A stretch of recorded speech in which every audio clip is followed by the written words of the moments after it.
Bom dia, boa tarde, boa noite, boa madrugada. Vamos dar aqui mais uma revisão.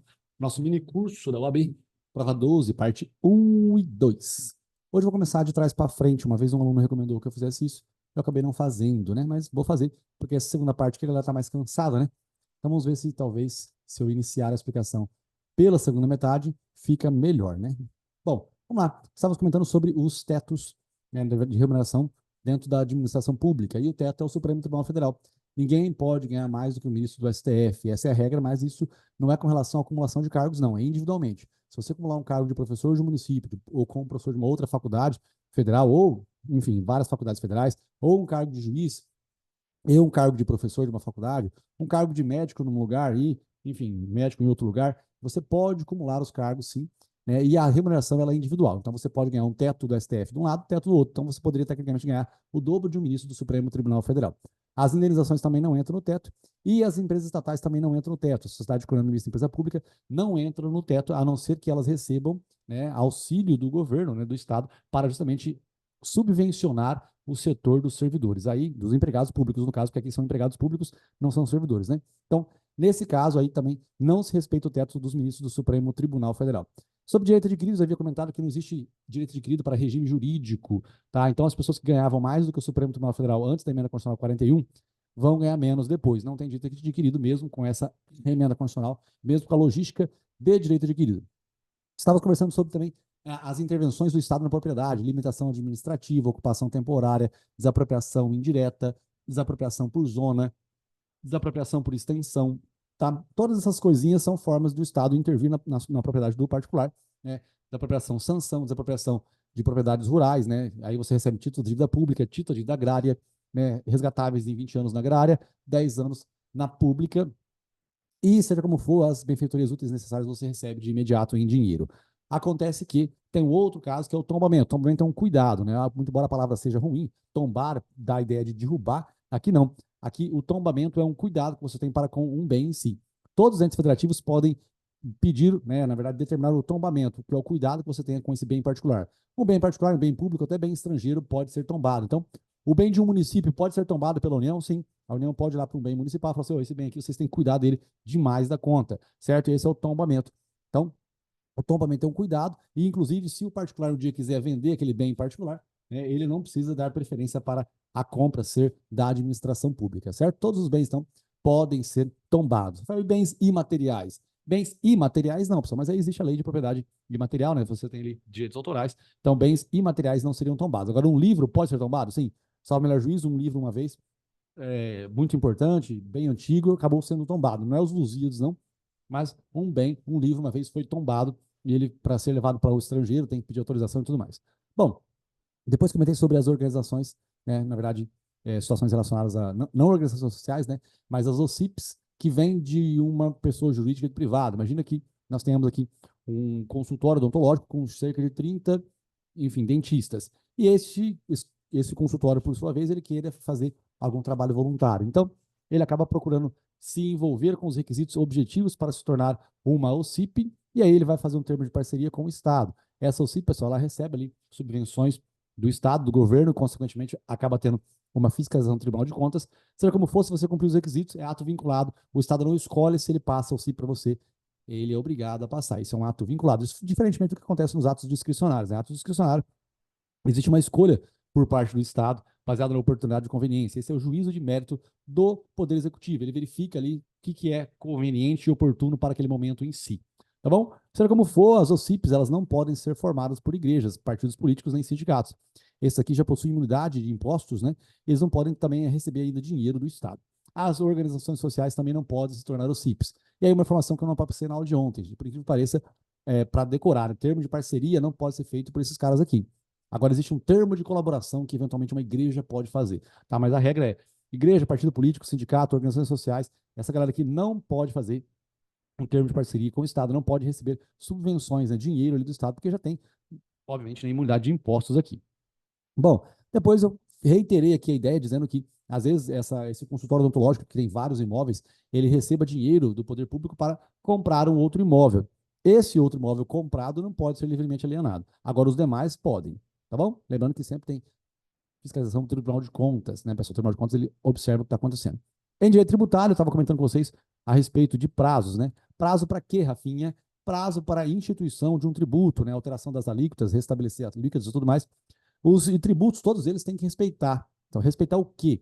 Tem que respeitar 90 dias e a virada de exercício. Isso aqui é um limite ao poder de tributar. Assim como existe o limite, né? Que é assim, a tributação ela só pode ser criada por meio de lei. Somente vem uma lei, vem e institui um tributo. Então, você não pode também cobrar tributo de fato gerador que ocorreu antes da vigência da lei. Você não pode cobrar isso. Tá, o que eu falei que agora, imagina, sempre dou esse exemplo idiota de que uma família tenha filhos que jogam mais de 5 horas por dia videogame. Aí cria-se uma nova contribuição social para investir na educação. É o seguinte, todas as famílias que jogarem videogame acima de 5 horas deverão pagar uma contribuição social. Os seus filhos jogaram videogame nos últimos 10 anos, mais de 5 horas por dia, você não vai ter que pagar a contribuição social, somente a partir de agora que se paga a contribuição social. Ou seja, não há cobrança, né, de tributo baseado em fato gerador que ocorreu antes da vigência de uma lei que o houver instituído ou aumentado.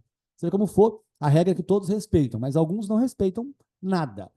Importação, exportação, operação financeira, extraordinário de guerra, empréstimo compulsório de calamidade pública, isso aqui não respeita 90 dias, nem a virada de exercício, porque é óbvio, tá? Agora, alguns respeitam umas coisas, outros respeitam outras. O IPTU e o IPVA, o imposto de renda, eles respeitam a virada de exercício, mas não respeitam 90 dias. Isso é diferente de prazo para cobrar. O prazo para cobrar é o seguinte: você tem que pagar o IPTU, você tem que pagar o IPVA, isso você tem um mês específico do ano para poder fazer esse pagamento. Quando o poder público altera essa data de pagamento, ele não precisa respeitar nenhum tipo de lei. Então, se você tinha que pagar imposto de renda em junho, você vai cair, voltar para março, não tem problema nenhum. O poder público não está praticando nenhum tipo de irregularidade, tá? Então, o prazo para cobrança não é exigido que seja alterado por meio de lei, não precisa. Tá? Então, o prazo para cobrar altera-se sem uma lei nova que vai criar essa situação em si. E eu acabei comentando com vocês, pessoal, que o prazo para cobrar é uma cobrança natural, tá? É aqui, quando foi lançado o crédito tributário, e aí você vai lá, tem a possibilidade de pedir a suspensão da exigibilidade do crédito tributário, ou você pode pagar. Pagar, você paga por meio de compensação tributária, você paga por meio de dinheiro, dação em pagamento. Né? O pagamento é a extinção do crédito tributário. O pagamento é uma coisa normal. Então, o prazo para pagar não precisa ser alterado por meio de lei. Agora, existe uma outra coisa que é o prazo prescricional, mas aqui já é prazo para execução fiscal. Depois que realmente você não pagou, não pediu suspensão do crédito, aí vai ser emitida a certidão de dívida ativa, que é realmente constituiu definitivamente uma dívida perante a sociedade. Existe uma dívida ativa aqui e eles podem cobrar, executar você em 5 anos. Aí você tem a data da propositura da ação, né? Citação, intimação, embargos, citação, intimação, né? E juntada. Aqui o prazo para fazer embargo de execução no prazo de 30 dias no processo tributário é contado a partir da intimação do valor dos bens que foram penhorados. Lembrando também que você pode garantir o juízo por meio de seguro garantia judicial e fiança bancária. Gente, sobre impostos, né, eu disse que existe imunidade de impostos entre os entes federativos em si e acabei reiterando aqui os 3 que não podem se tornar OCIP. Seja como for, imposto é uma coisa e nada impede do município criar uma isenção baseada numa taxa. Então, a igreja que não paga impostos, ela paga a taxa, mas às vezes o município cria uma lei isentando o contribuinte, no caso das igrejas, do pagamento de taxa em si. Certo? Bom, comentei aqui mais um tipo de tributo, na verdade, a contribuição de melhoria. Lembrando que taxas e contribuição de melhoria são tributos de competência geral. Todos os entes federativos podem instituir a taxa de contribuição de melhoria, somente os impostos que têm a competência ali repartida, né? O perito fica com a União, aí o IPVA, o ICMS, o ITCMD fica com os estados, o IPTU, o ISSQN e o ITBI fica com o município.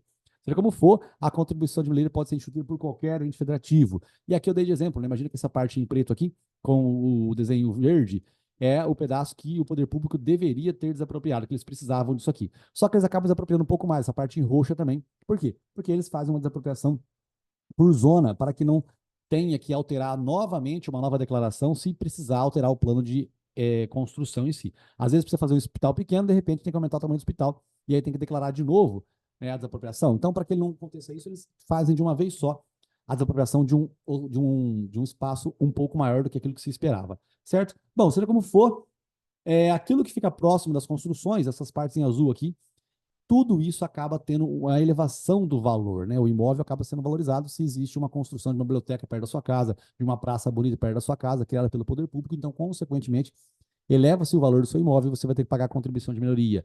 Qual que é o valor da contribuição de melhoria, Rafael? Tem um valor específico, mas os limites são baseados individualmente e de maneira global. Individual é o valor da elevação do seu imóvel. Se o seu imóvel valorizou por 30 mil, então a contribuição de melhoria ela incide ali numa alíquota específica sobre os 30 mil. Tá? E se eventualmente o gasto do poder público, que é o critério global de instituição desse tributo, foi um valor específico, somente esse valor específico pode ser levado em consideração, né? Não pode ser nada além. Correto? Bom, seja como for, tem a fé porque a terra do chão se flor. E as contribuições sociais, daqui temos, né, que é um outro tipo de tributo que é criado, não é por meio de lei complementar. É sim.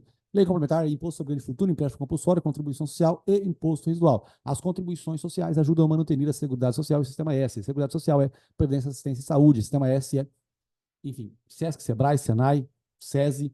Esse é o Sistema S. Lembrando que o Sistema S não faz parte da administração pública, são pessoas jurídicas de direito privado. É o terceiro setor, mas não faz parte da administração pública. A administração pública é o quê? União, Estado, DF, município, autarquias, fundações públicas, sociedades de economia mista e empresas públicas. Correto? Trazendo aqui em direito internacional, se o seu filho nascer na Disney e você estiver de férias, você tem que registrar o seu filho para que ele seja nato. Ou ele, né, opta em qualquer idade, a qualquer tempo, pela nacionalidade brasileira, ele pode vir para o Brasil aqui, residindo aqui, adquirir a nacionalidade nata. Agora, se você tiver serviço da administração pública, seja qual ente federativo for, basta que você, enfim, que o seu filho nasça, não terá necessidade de registrar o seu filho numa repartição competente. Sobre a extinção de cargos, aqui na logística de direito administrativo ainda, é possível que extinga-se cargos dentro do Brasil. Lembrando que, pelo paralelismo das formas, se você criou um cargo por lei, você também deve extingui-lo por meio de lei. Essa é a regra. Excepcionalmente, pode ter um decreto regulamentar autônomo, que é de competência do chefe do executivo, que ele vai extinguir cargos públicos quando vagos, mas isso não ocorre em regra. Pelo paralelismo das formas, se uma coisa foi criada por lei, ela também deve ser extinta por lei.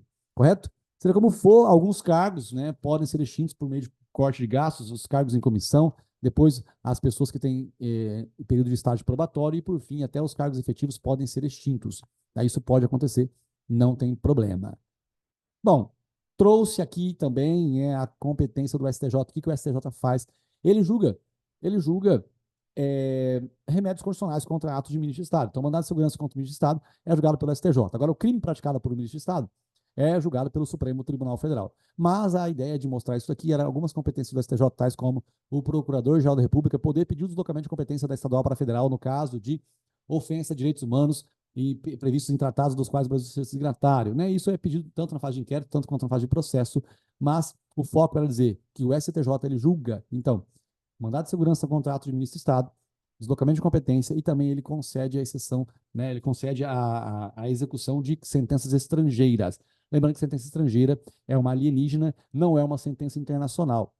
Isso aqui é feito por um Estado estrangeiro. Então, Estados estrangeiros, eles emitem ali uma sentença estrangeira, e aí vem uma carta rogatória para o Brasil, e quem concede a possibilidade de executar isso é o STJ, e quem executa é o juiz federal. Sentença estrangeira é diferente de sentença internacional. Um organismo internacional, tal como a Corte Internacional de Justiça ou a Corte Interamericana de Direitos Humanos, isso não. Isso tem uma sentença inapelável e ela não vai ser homologada pela STJ. Tem que ser executada aqui no Brasil e ponto, né? Aceita essa execução aqui. Rafael, e se não cumprir? Aí vai mandar lá para a OEA, vai mostrar que o Brasil faz parte da OEA e não está respeitando as diretrizes da Organização dos Estados, né, Americanos. Bom, esse caso aqui é de uma prova anterior, o aluno estava fazendo essas questões lá e ele acabou não conseguindo resolver a questão em si.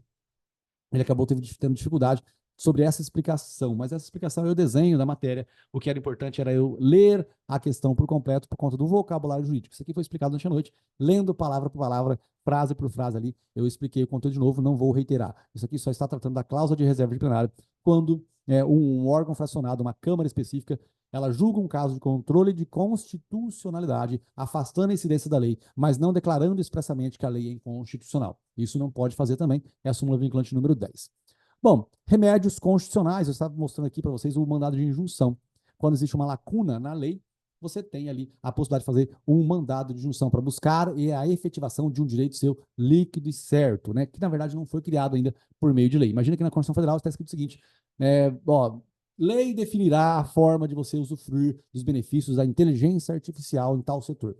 E essa lei nunca é criada. O que você faz? Você, como qualquer cidadão do povo, com advogado, porque somente o habeas corpus você pode fazer sem advogado, você pode simplesmente chegar aqui e falar o seguinte: pô, eu faço mandado de junção, né, no órgão específico, no TJ ou no STF, e ó, eu quero saber aqui, né, quem é que vai criar o meu direito, porque essa lei não foi criada até hoje. A Assembleia Legislativa do Estado, a Câmara Municipal, o Congresso Nacional não instituíram, não criaram ainda essa lei que vai me dar o direito de usufruir da inteligência artificial no setor específico X.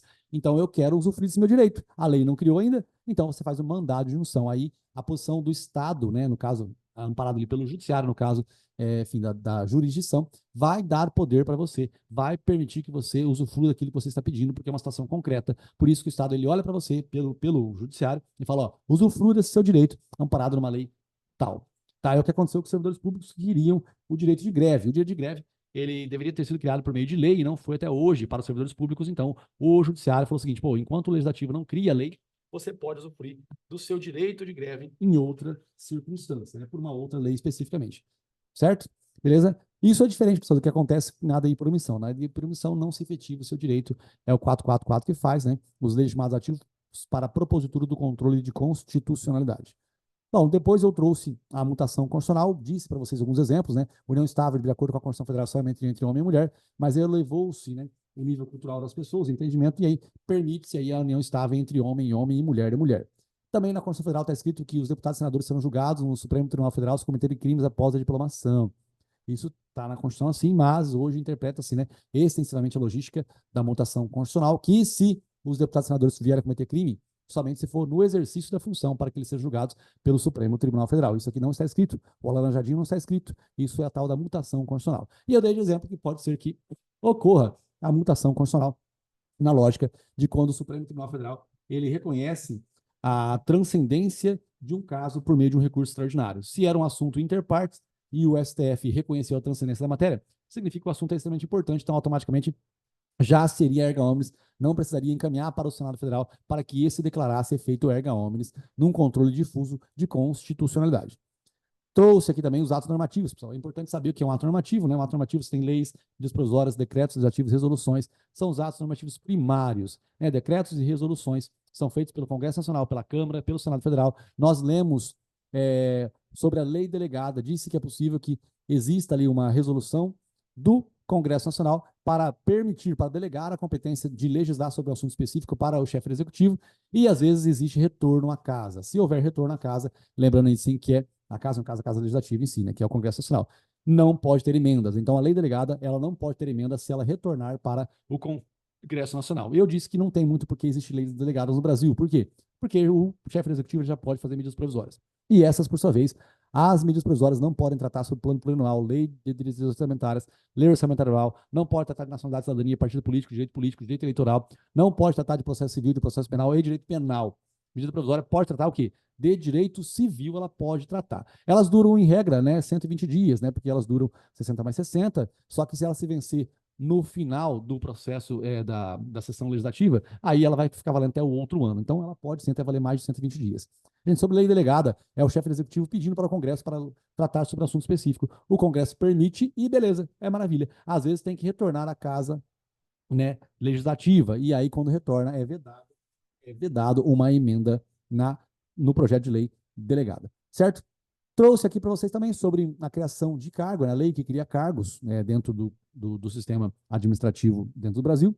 E aí o edital vai lá e cria as regras do jogo. Pode ser por prova ou provas de títulos. Você presta concurso público, é nomeado, toma posse, a posse é investidura. A partir daqui, conta o prazo de 3 anos do estágio probatório. E só que essa questão não tratava disso. Ela perguntava se exame psicotécnico pode estar previsto no edital. Na verdade, não, pessoal. Ele pode estar previsto no edital se a lei determinou que aquele caso em si tem que ter exame psicotécnico, certo? Beleza? De primeiro você desenhava uma mancha vermelha, o cara perguntava assim, o que é essa mancha vermelha? Você fala, é uma mancha vermelha. Aí ele fala, nossa, você tem que ter nessas homicidas? Então aí você acabava não assumindo o cargo do nada. Lembrando que a lei que vai definir se tem ou não e que exigir-se esse exame psicotécnico. Sobre os 70% aqui, eu disse para vocês que nós temos as concessões patrocinadas, um certo setor de uma cidade não vai dar lucro para uma empresa ter um transporte de circulares ali. Então o Estado fala o seguinte, pô, eu quero que você preste esse serviço público e eu vou te dar 70%, né, patrocinando aí. A lei autoriza esse patrocínio acima de 70%. Eu acabei comentando com vocês também sobre o patrimônio das empresas de jornalísticas de radiodifusão sonora e imagens, né, SBT, Globo. Isso aqui também tem que ser por meio de brasileiros natos naturalizados há mais de 10 anos. No caso aqui, né, o capital 70% tem que ser controlado por as pessoas brasileiras natas ou naturalizadas há mais de 10 anos. Acabei comentando aqui, não sei se o Silvio Santos, ele é um cara que é brasileiro naturalizado, mas seja como for, se fosse, ele já tem mais de 10 anos aqui, então ele poderia ter o controle do SBT, né, de mais de 70%. Sobre o julgamento do chefe do executivo, eu acabei, acho que não contando o que eu queria contar, que é sobre a irresponsabilidade penal relativa do chefe do executivo, que eu expliquei, mas eu não falei o nome. O chefe do executivo, quando ele pratica um crime comum fora do exercício da função, ele só vai ser julgado depois do fim do mandato. Ele não julga enquanto está ocorrendo o mandato. Agora, se for no exercício da função, aí sim ele será julgado pelo Supremo Tribunal Federal, e o crime de responsabilidade, né, que é uma infração política administrativa, ele será julgado pelo Congresso Nacional. Tá bem? Gente, reiterando aqui, esse casinho aqui, esse caso é bem grande, né? Eu expliquei para vocês sobre a logística do neoliberalismo, a logística, né, das ações afirmativas, que é baseado no Estado atuando, no caso, dentro do possível. E a primeira dimensão dos direitos humanos é o Estado abstenteísta, quando ele não pratica algo. Essa explicação aqui é bem longa, eu já expliquei no curso longamente, por 3 vezes, tá? Então, isso aqui é muito importante que você consiga entender. O Estado, antigamente, ele era muito autoritário, cada 10 sacas você tinha que dar 8 para o rei. Aí você pediu a liberdade e o Estado deixou de fazer as coisas, Estado abstenteísta. Só que aí a liberdade foi confundida com libertinagem e as pessoas que sofreram muito fizeram grandes movimentos para que o Estado voltasse a controlar as coisas. O Estado voltou a controlar, mas quando ele volta a controlar, ele volta a te ajudar, ele vai te dar educação, saúde, alimentação e previdência. Mas quem paga isso é o tributo que paga, e alguém está pagando esse tributo. O tributo, enquanto maior for o assistencialismo, maior o tributo. Enquanto maior o tributo, pior é. Por quê? Porque a tributação sendo elevada demais, a gente volta a ficar igual na época antes da primeira dimensão de direitos humanos. Aí vira uma bosta só. Então, o Estado que ele faz? Ele privatiza. Ou seja, ao invés de levar a carga tributária para dar educação, saúde, alimentação e previdência, o que ele faz? Ele privatiza, ele passa para algumas pessoas jurídicas de direito privado. Mas se ele passar, aí vai ficar igual na primeira dimensão de novo. O Estado se abstendo de praticar, então, e aí o povo vai lá e abusa de novo. Então, o que ele faz? Ele tenta igualar as coisas. Então, é um novo liberalismo, é um neoliberalismo. Ele vai ser uma liberdade da primeira dimensão, é uma nova liberdade que agora, mesmo privatizando, tem as agências reguladoras, né, são autarquias criadas por lei, a Anatel cuidando da Oi, TIM, Vive, claro, tem essa logística aqui bem perfeita de direito administrativo. Se você entendeu, ótimo. Se você não entendeu, vai para, né? Mas tem que se esforçar, gente. Já expliquei 3 vezes aquilo ali. Essa lógica aqui é maravilhosa, inclusive para você ter fundamentos em discussões ridículas que existem por aí dentro da política, né? Bom, e aí vamos lá. Vamos lá. Sociedade, tá? Sociedade de advogados. Sociedade de advogados, ela tem os sócios, tem os empregados e tem os associados, né? É uma pessoa jurídica, pessoal, ela pratica atos naturais como uma PJ existente em si. Ela compra imóveis, ela compra móveis, tá? Ela só não faz petição inicial. Lembrando que a procuração tem que estar no nome de todos os advogados, não tem que estar somente no nome da sociedade de advogados, certo? Uma sociedade de advogados, se ela estiver em uma seccional, ela pode ir para outra. Sim, mesmo somente se um advogado for atuar, todos os demais têm que fazer inscrição suplementar.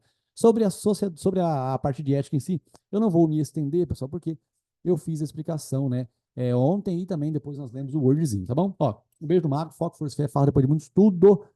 Vamos que vamos. E é isso aí. Se gostou do videozinho, encaminhe para um colega, pessoal, vale a pena. Eu sei que é muito rápida a explicação, mas para quem tem leitura, para quem está ali, enfim, de certa forma estudando, é uma puta de uma revisão isso aqui. Vale muito a pena. Valeu, tchau.